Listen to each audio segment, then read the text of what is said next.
Halo semua, beberapa waktu yang lalu, Bapak Gracia Pelo membuat video di channel Inyo Manis yang berjudul Quran Bukan Kitab Sejarah. Kisah Injil Zaman Musa, Quran Al-Araf 157. Apa yang dipaparkan oleh Gracia Pelo di dalam video itu sudah sangat bagus.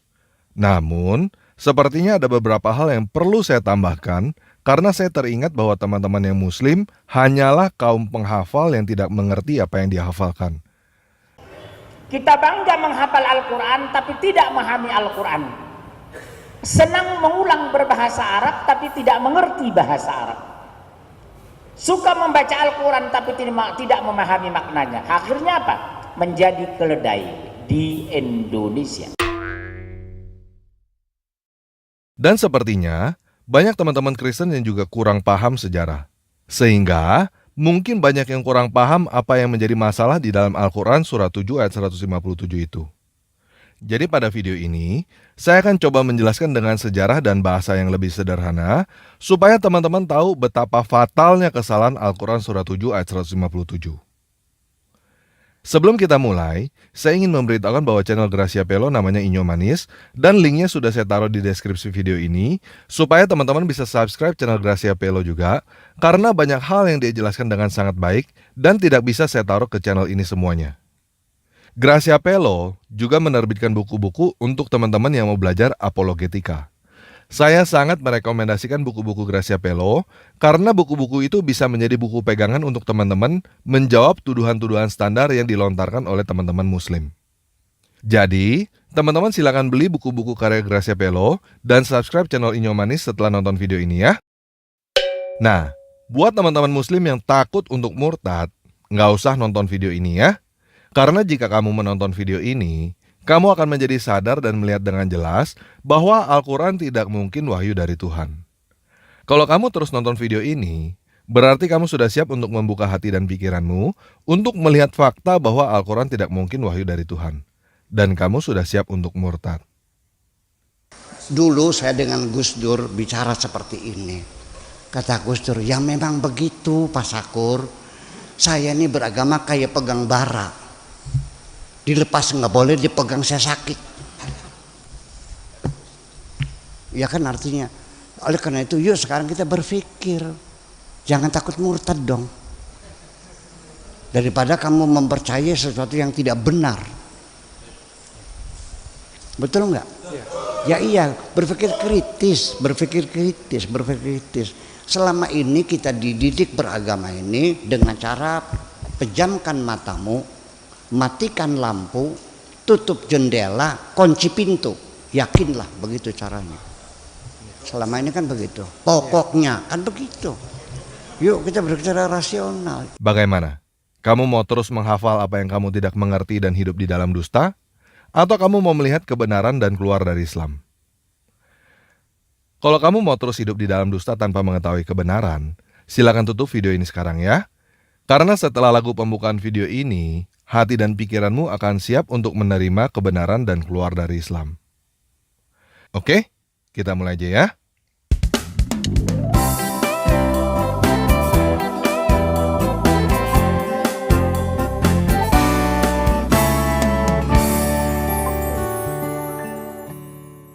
Nah, pertama kita belajar sejarah dulu ya. Perhitungan tahun Masehi yang kita gunakan adalah tahun Mesias.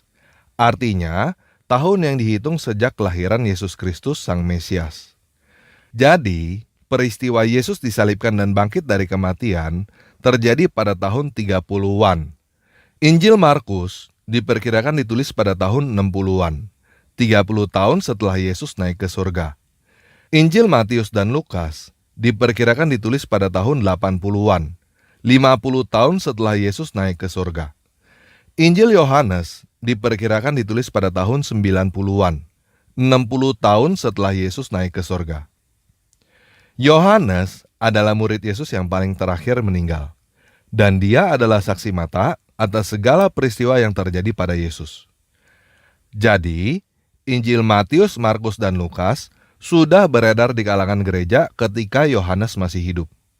Jika ada kesaksian yang keliru, sudah pasti Yohanes akan menulis surat atau buku kepada gereja-gereja pada saat itu yang isinya adalah bantahan atas buku-buku yang ada. Kenyataannya, Yohanes tidak membantah kesaksian yang tertulis pada buku-buku itu. Dia bahkan menegaskannya pada buku Injil Yohanes yang dia tulis, supaya gereja-gereja lebih memahami apa yang disampaikan di dalam buku-buku Injil yang lainnya. Nah, biasanya teman-teman yang Muslim bertanya, mana Injil Yesus yang asli? Jadi sekarang saya mau memberikan jawaban kepada teman-teman yang Muslim begini. Yesus bukan tukang jualan buku yang turun gedebuk dari langit. Dan Injil bukan kata yang berasal dari bahasa Arab. Kata Injil berasal dari bahasa Yunani Evangelion yang diserap ke dalam bahasa Arab. Eu artinya baik.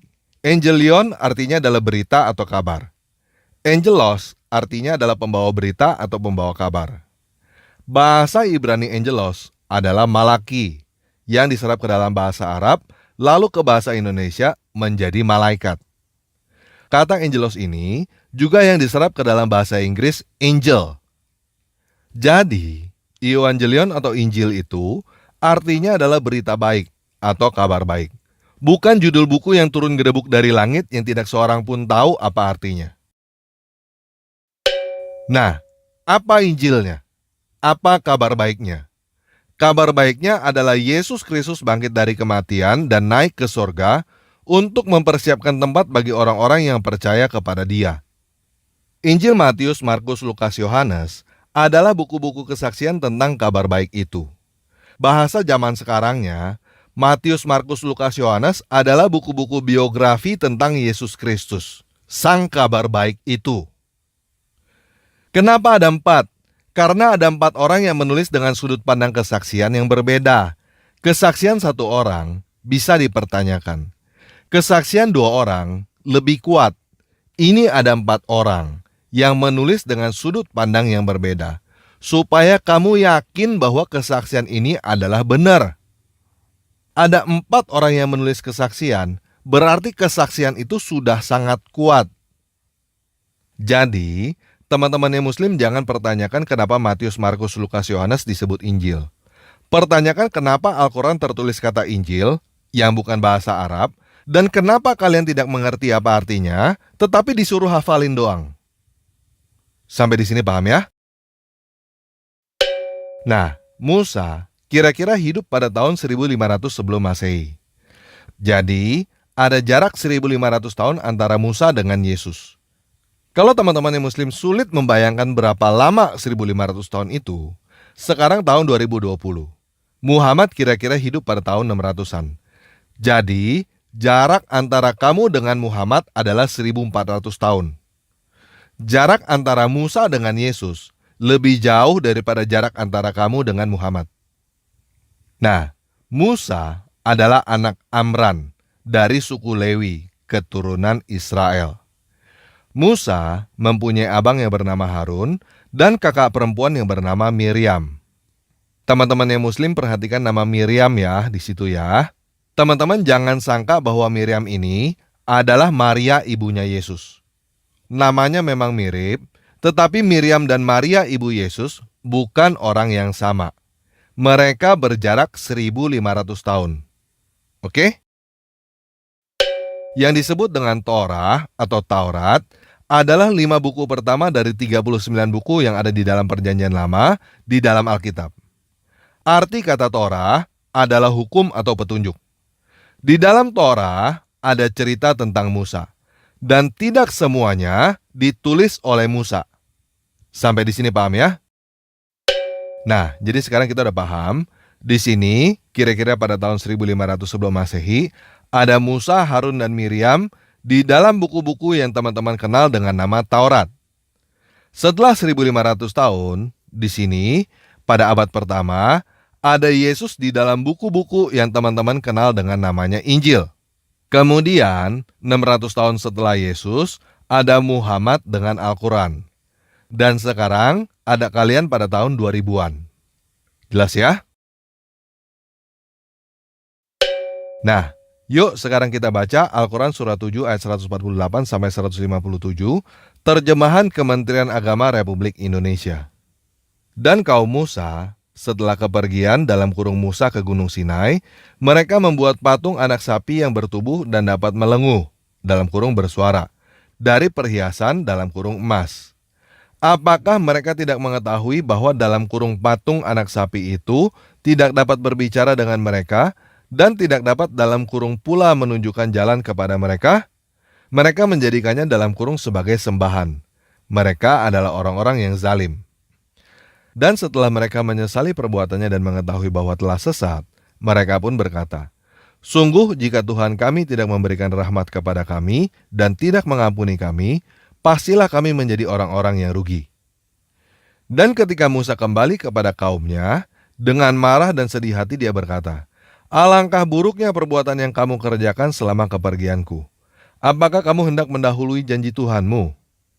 Musa pun melemparkan lauh-lauh dalam kurung Taurat itu dan memegang kepala saudaranya dalam kurung Harun sambil menarik ke arahnya.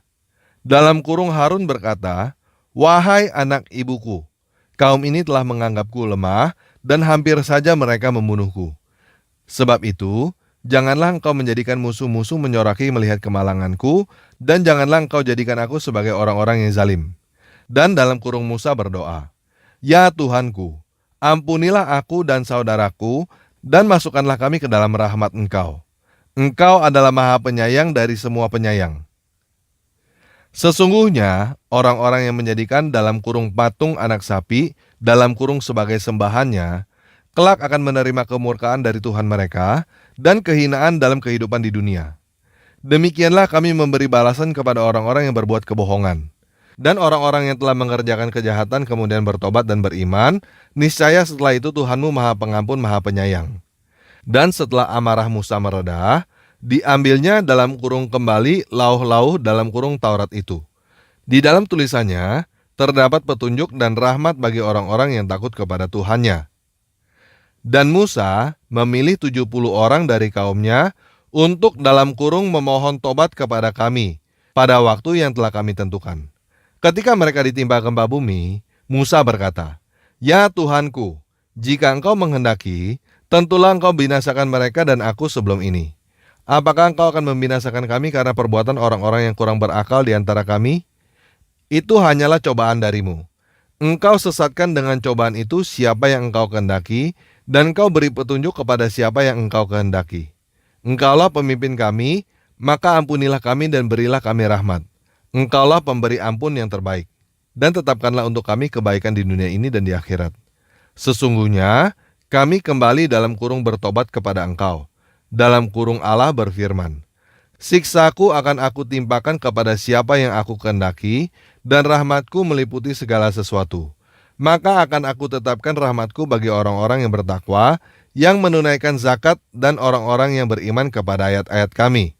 Dalam kurung yaitu orang-orang yang mengikuti Rasul, Nabi yang umi, dalam kurung tidak bisa baca tulis, yang dalam kurung namanya, mereka dapati tertulis di dalam Taurat dan Injil yang ada pada mereka, yang menyuruh mereka berbuat dari yang makruf dan mencegah dari yang mungkar, dan yang menghalalkan segala yang baik bagi mereka dan mengharamkan segala yang buruk bagi mereka, dan membebaskan beban-beban dan belenggu-belenggu yang ada pada mereka.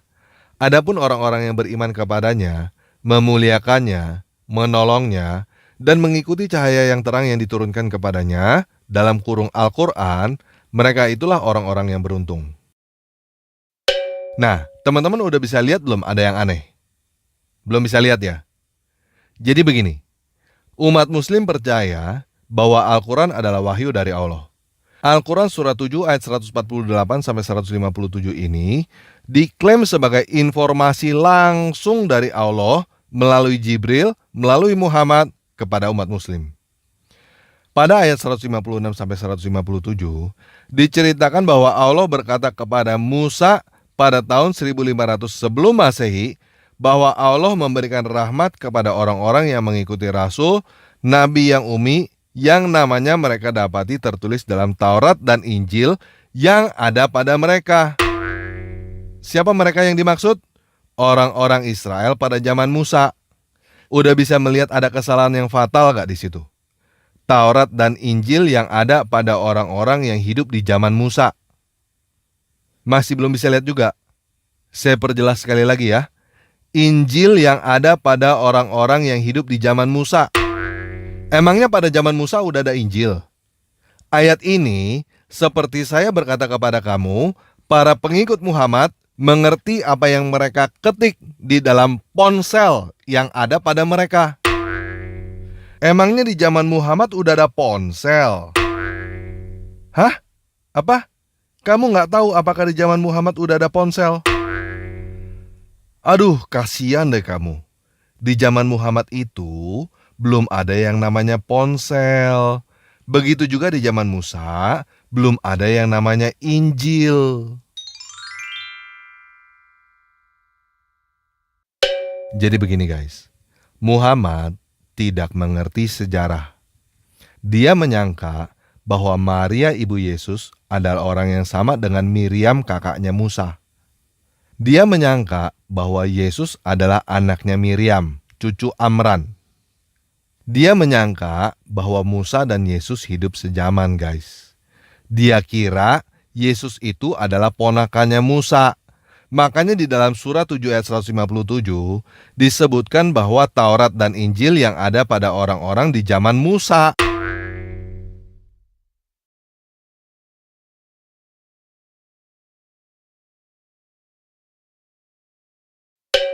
Sekarang udah bisa lihat kan kesalahan fatal yang ada di dalam Al-Quran surah 7 ayat 157? Udah bisa lihat kan bahwa Al-Quran hanyalah karangan manusia yang tidak mengerti sejarah. Dan kamu menyangka Al-Quran adalah wahyu dari Tuhan karena kamu ketipu oleh penjual buku. Kamu disuruh menghabiskan waktumu untuk menghafal, memang supaya kamu tidak punya waktu untuk mengerti apa isi buku itu. Buku macam apa yang cuma bagus kalau kamu tidak mengerti apa isinya? Ponsel macam apa yang cuma bagus kalau kamu nggak nyalain? Kalau kamu nyalain langsung rusak. Buku macam apa yang cuma bagus kalau kamu tidak mengerti isinya? Kalau kamu mengerti isinya langsung menjadi jelek. Kitab suci. Buku seperti itu bukan kitab suci guys. Apa gunanya kamu menghafal urusan Zainab bercerai dengan Zaid lalu menikah dengan Muhammad di dalam bahasa Arab sampai titik komanya? Dan kamu nggak tahu bahwa yang kamu hafalin itu cuma urusan Zainab bercerai dengan Zaid lalu menikah dengan Muhammad. Buat apa kamu buang waktu yang berharga di dalam hidupmu untuk menghafal urusan keluarga orang lain yang sudah meninggal 1400 tahun yang lalu di dalam bahasa Arab tanpa kamu mengerti apa yang kamu hafalin dan untuk apa kamu hafalin? Jadi begini guys, saya sudah memberikan fakta bahwa pembuat Al-Quran tidak mengerti sejarah. Saya juga sudah memberikan fakta bahwa tidak ada gunanya kamu menghafal Al-Quran. Kamu sudah buang waktu untuk hidup di dalam dusta. Apakah kamu mau membuang waktu yang masih kamu punya untuk terus hidup di dalam dusta?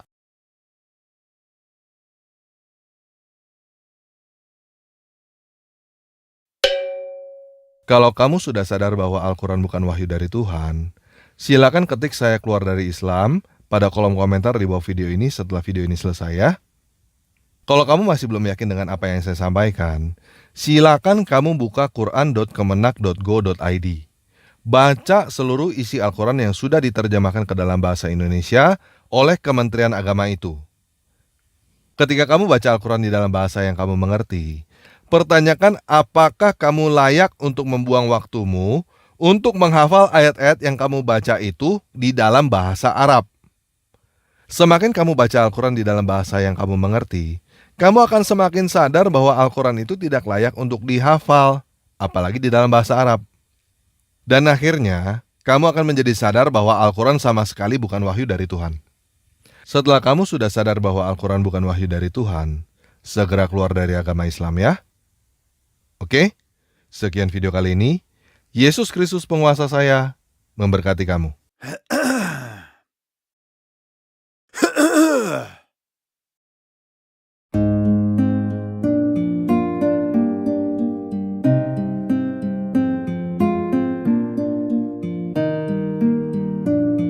Bapa kami yang di surga,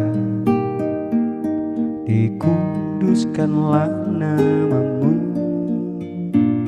datanglah kerajaanmu, jadilah kehendakmu di bumi seperti di surga. Beri berikanlah hari ini makanan kami secukupnya, dan ampunilah kami ini seperti kami juga ampuni orang yang bersalah. Jauhkanlah kami dari pencobaan dan yang jahat, sebab Engkau yang mempunyai kerajaan, kuasa, dan kemuliaan untuk selamanya. Walaupun ku tak mengerti segala rencanamu, namun ku kan percaya rancanganmu terindah. Walaupun ku tak mengerti segala rencanamu, namun ku kan percaya rancangan